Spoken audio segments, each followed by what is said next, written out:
Welcome back to another episode of Locked On Seminoles, doing a little crossover action with everybody's favorite Brandon. How you doing, buddy? Everything good over there in Gatorland? I mean, my heart is just ready for this game, man. It's just every year I'm just like, I don't care who's leading, who's not. I just want this game. Like, I just get pumped up for this. Well, it is a fun football rivalry. It is, in my opinion, conservatively one of the 10 best, probably top 5. And quite honestly, there's very few times where it doesn't live up to the billing of having some kind of excitement, some kind of surprise drama. Last year was no different in that regard. So why not? You know, there's always somebody that makes a play and makes you at least wonder for a while if one or the other is favored. But thanks for coming on the show. Opening thoughts here in terms of biggest concerns as a Gator. What are you most worried about as a Florida fan, even though it's in the swamp? Honestly, it still comes down to Florida's defense. And I think that goes to a testament to how bad Florida's defense is, that we're dealing with a backup quarterback for Florida's offense on both sides. And my biggest concern is still Florida's defense, because I know that Tate Rodemaker can do a very simple thing of throw the ball downfield, and Florida's given up more explosive plays than anybody else in the country right now. And that's worrisome, because you look at pretty good weapons that Florida State has. And it's honestly as simple as that. Like, I know that the play at the college level is never as simple as, hey, just throw the fade to Keon Coleman. But it felt like that against LSU. That's what they did. They were just like, all right, yeah, Keon's like, yeah, just throw it up here, and I got it. And you could very easily do that against a Florida defense where not only are they giving up the most explosive plays in the country, but they're also giving them up deep and outside. And so when you throw jump ball receivers to Jason Marshall Jr. and Jalen Kimber, I don't care what expectations were at any point. I don't care how you feel about their coverage, because even when they're there, they don't make a play on the ball. That's the terrifying part to me, that Florida State has those guys that will win that, and Florida has guys that will lose that on defense. And so for me, that's easily my biggest concern, even more than Max Brown being the starting quarterback against a very good Florida State defense. And that just speaks volumes, I think, to how low everyone should be on this Gators defense. The last I checked, this game was in the 6-7 point range as far as the spread. Now, I'm not a betting guy, and I know you follow it and you're involved with that a little more than me. When you first saw the line, because I was thinking the same way, just looking at just broadly, that would be my concern in this game, is the one thing that could make this a double-digit game. Were you surprised when Jordan was in? Obviously, Jordan Travis being out changes the complexion completely, but were you surprised that it was as low as it was? No, because of Jordan Travis being out. Like, whether or not you agree with it or disagree with it, I think that in college, especially when a good starting quarterback goes out, the line really changes a ton.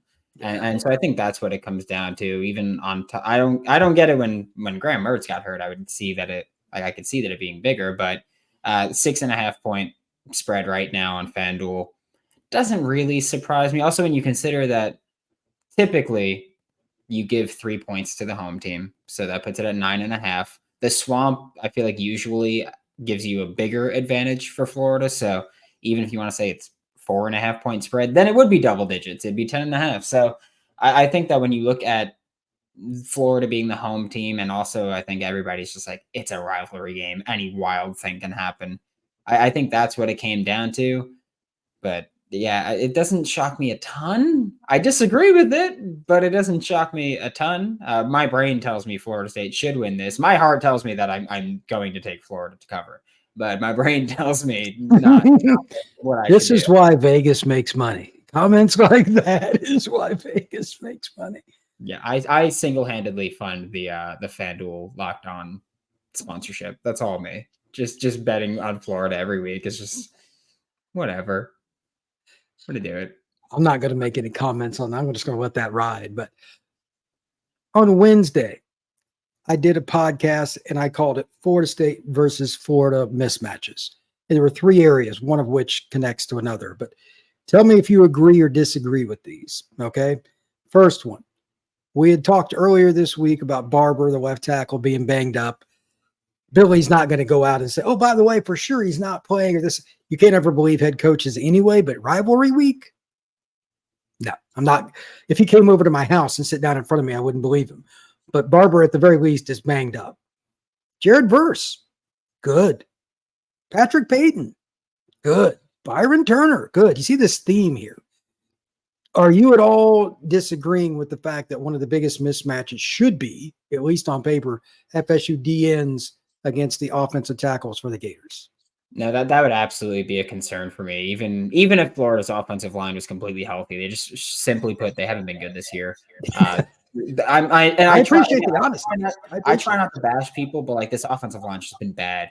It's that there's no other way to put it. Austin Barber's regressed from last year, hasn't lived up to the expectations. Perhaps he's better at right tackle than left, but we're dealing with the cards that were dealt here, and I don't think that Austin Barber has been well, whether or not he plays. Damian George got hurt last week. Cam Waits didn't play well last week.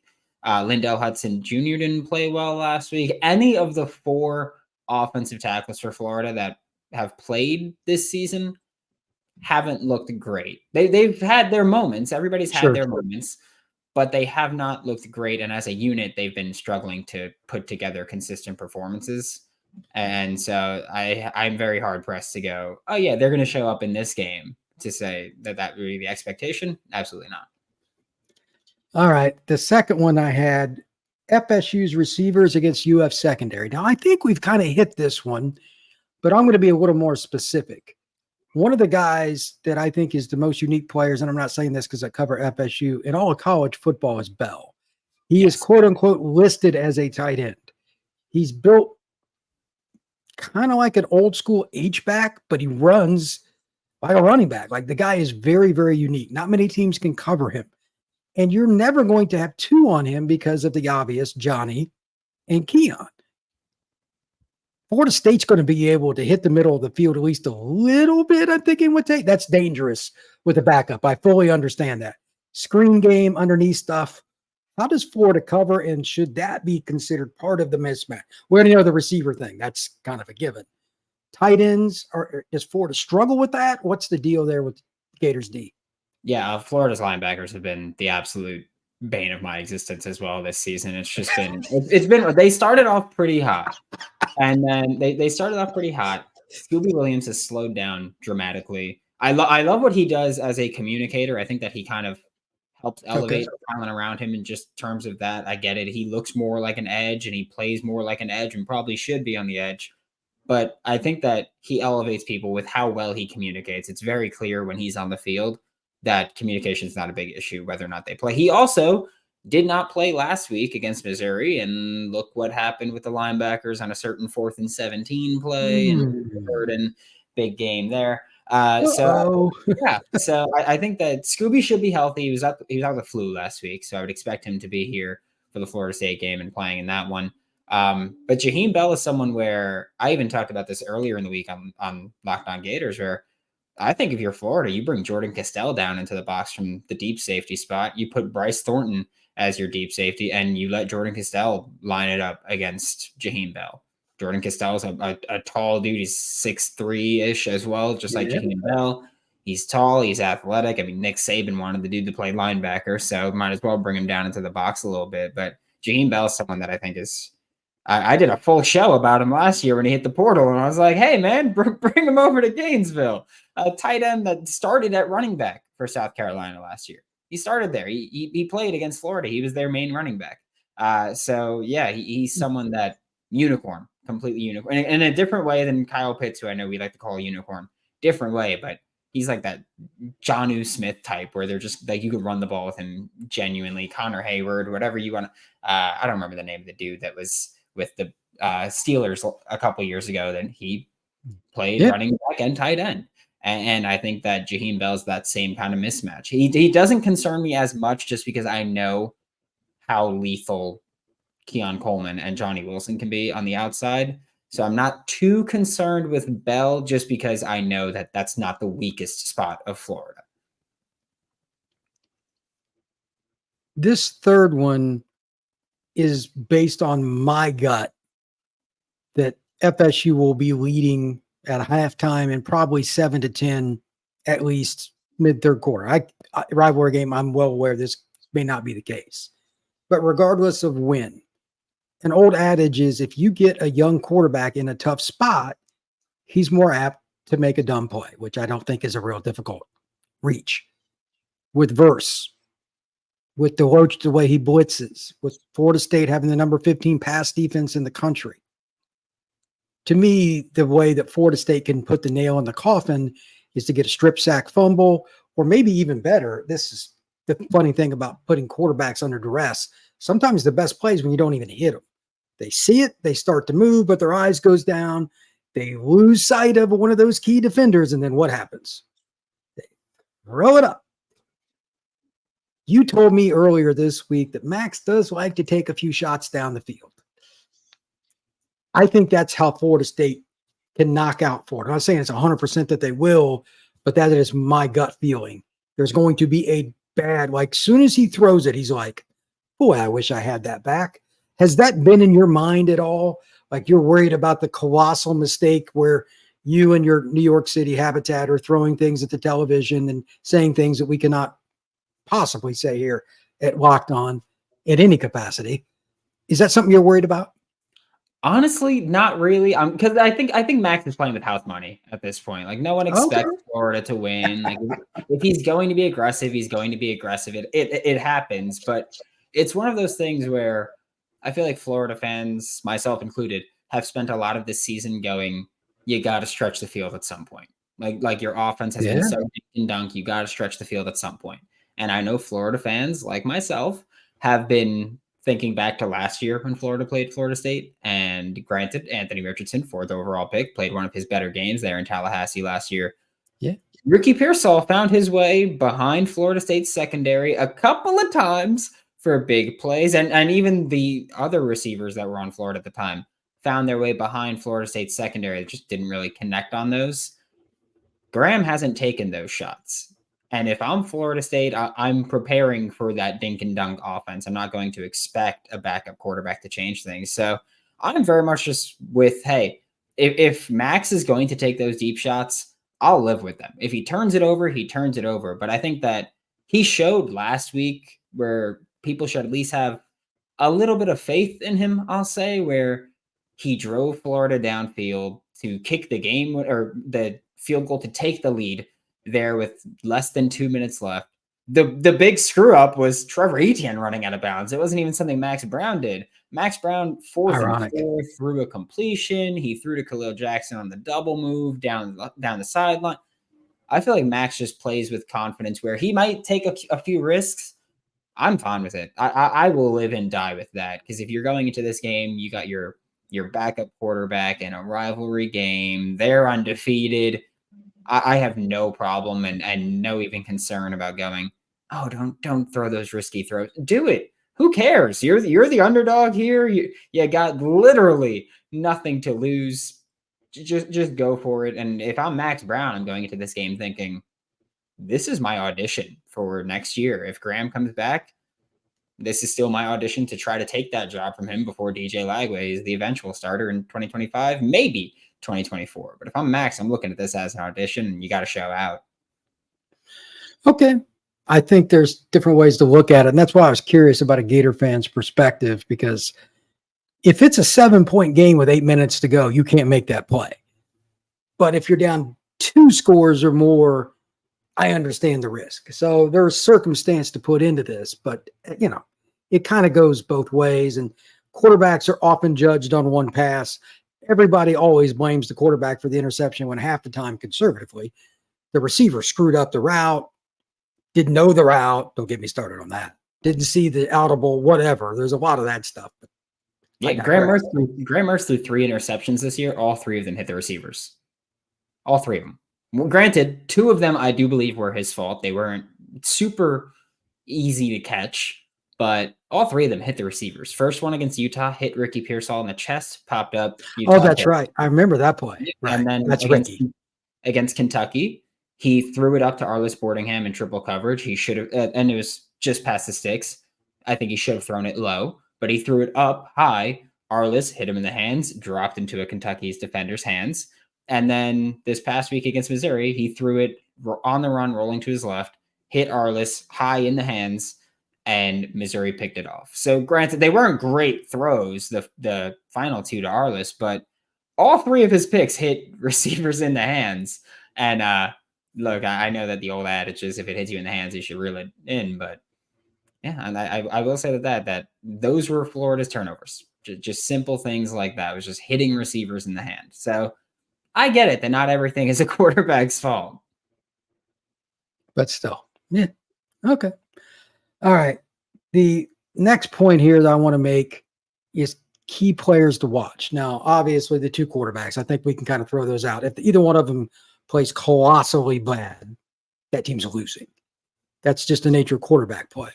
Anybody outside of the obvious for either side that you're like, I'm really going to focus on this guy because he can make the difference between FSU or UF winning. I mean, I think that I just have to look at Keon Coleman. Like he's a dude where I'm just like, I've said this every time we've talked about him. I did an entire show on him in December about why Florida needs to pursue him and go after him. And then he came out immediately. Just, he's that jump ball dude. I don't even care if Tate Rodemaker plays poorly because at a certain point, Keon Coleman's good enough where you don't have to play well. You just throw it up to him and he can be your deciding factor there. And then I look at Jason Marshall Jr., Jalen Kimber. If Devin Moore is going to be cleared to play, then Devin Moore, Jakeem Jackson, whoever is up against Keon Coleman.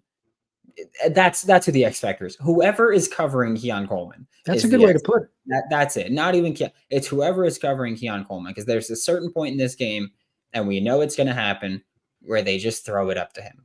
And you just have to come down and make that play. And I get it. Johnny's taller. Keon's better. And it's just as simple as that. So I think whoever's covering Keon Coleman on any given play, that's your X factor if you're Florida. For me, I'm kind of curious about Eugene Wilson for Florida. FSU fans that don't know him, he's played at Gator High School in Tampa. He's a freshman, but he's really come on. 45 receptions, somewhere around. I can't remember exactly, but he can fly. He's a kid I know from the 7-on-7 circuit and being in the Tampa area. Do you think he's ready to at least take a partial step towards being a versatile receiver? I know he's more of a gadget guy in your eyes, but can he run something like, can he add something to the repertoire that FSU may not have seen this year? Especially, again, I know Max is playing, so this is a big ask. Can they run a route with him in a situation where they're like, well, he always does this on third and, can they go outside the norm? Because if that guy gets it in space, he can score on anybody. Yeah, I think because Max is playing, we see that open up for Trey. That could be. That could be. That's exactly it. He's got 58 catches on the year on just like 65 targets. And I get it. Everybody wants to go, oh my God, he catches everything. That's because he's catching the ball at the line of scrimmage every single play. Like he hasn't been playing full-blown receiver. Like I view him as someone who I think he can be a very good receiver. He's just not used like one right now. And that really just comes down to Billy Napier as far as calling plays. But we saw it against Arkansas a few weeks ago.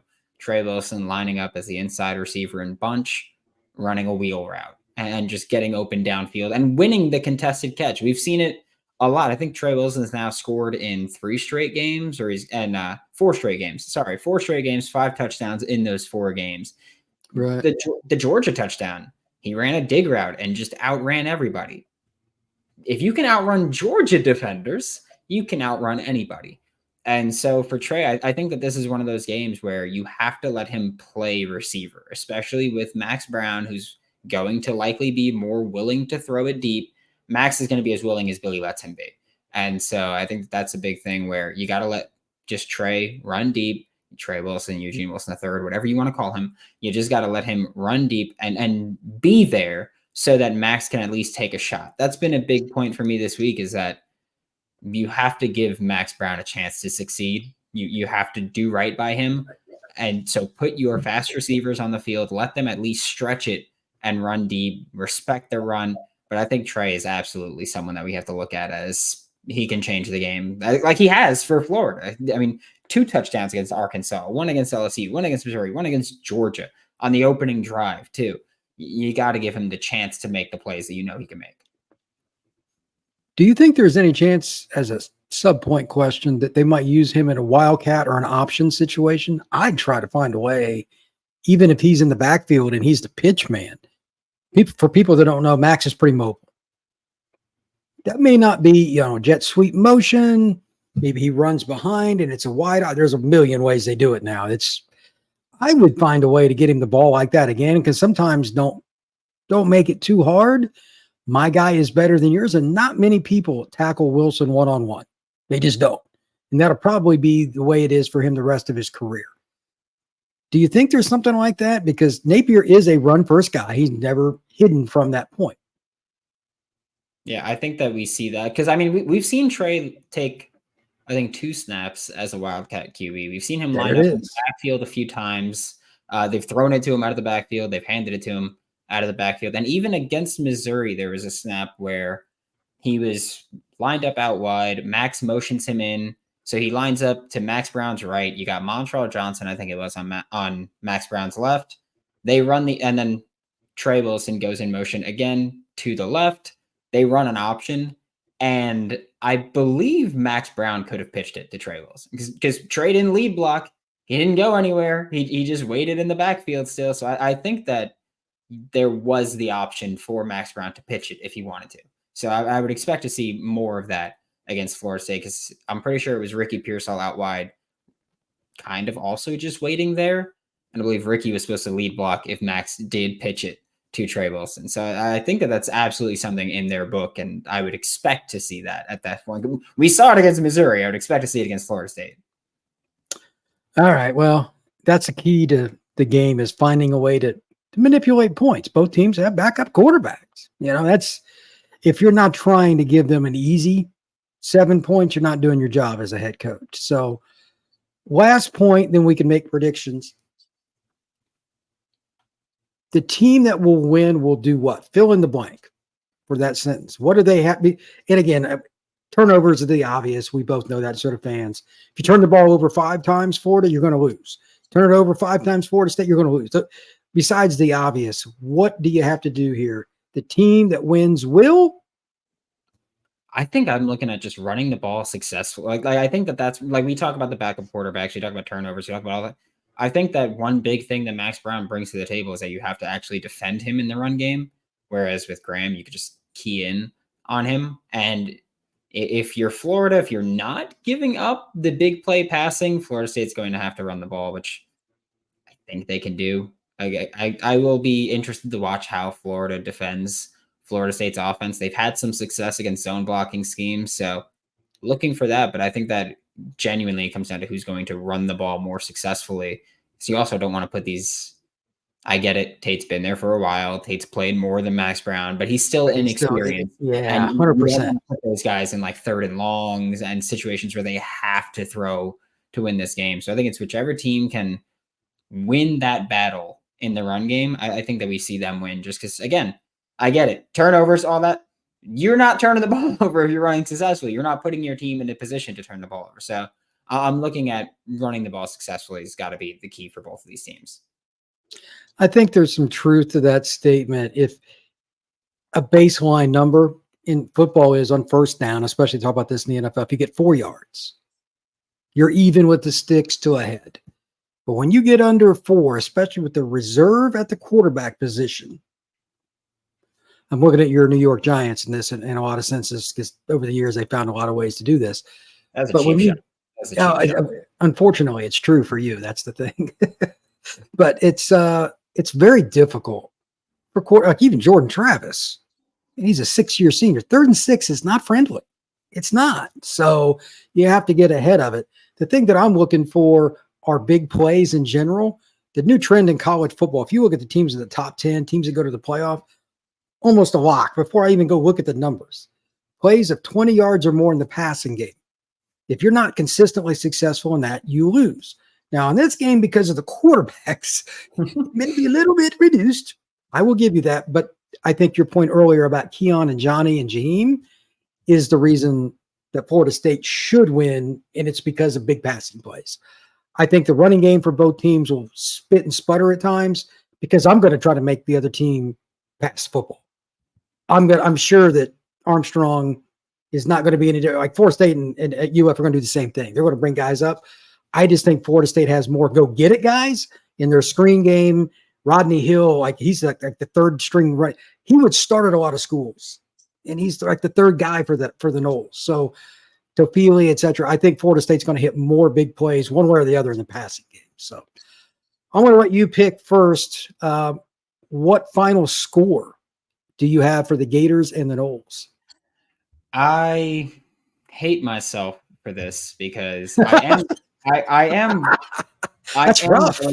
I'm going to pick Florida State to win this. I think that Florida has a very real chance at winning just because I think every prediction you can look at, there's volatility in it.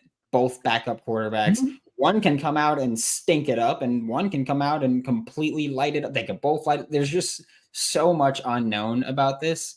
I'm going to pick Florida State to win. I do think Florida covers. I think it's going to be a close game just because this game tends to be a very close one. I mean, even with Jordan Travis, Anthony Richardson last year, it was very close. Florida State didn't cover the spread. And now you're in Gainesville. This time it's a night game. Everyone's pumped up. I think that I'm going to look at Florida covering the spread here. I do think they still score a lot of points. This defense sucks for Florida. There's no other way to put it. So I think Florida State wins, I'll say 30-25. I've got 31-23 Florida State, so we're pretty close. Again, I just think it's going to be a couple more explosive plays. This is recruiting. This is why I cover recruiting. And the transfer portal, it is a big part of recruiting. Jaheim, Johnny, Keon, all transfer portal. Jordan was. Yeah, like everybody. I know Florida State's done better with the transfer portal than any school in the country. They really have. Trey Benson's a portal guy too, right? Yeah, he came from Oregon. Yeah, there you go. Ironic. Yeah. I mean, all their skill guys that start literally are transfer portal. It's insane. So, and several of their offensive linemen also from the transfer portal. Jared Verse. Yeah. So, Patrick Payton and a handful of other guys have been around for a long time, but yeah, by and large, Florida State has really hit the home run there. So again, thank you very much for coming on. You've got Florida State. Make sure everybody knows the Florida guy picked Florida State. That's very important. It's been a few weeks since I picked Florida, so I think people are I think my listeners are used to it by now. Where I'm just like, hey, I know what this team is. I know that they can win, but I can't go out there and confidently go, yeah, you lost to Arkansas, but you're going to win this one. It is what it is. And just to reiterate, I've got Florida State winning by 8. So I guess technically they would cover in that. They barely 31-23. I think both quarterbacks will exceed expectations, but they'll both make enough poor plays that there'll be some stalled drives that the experienced guys probably would have completed. So anyway, thank you very much to everybody. Everybody have a great Thanksgiving and take care.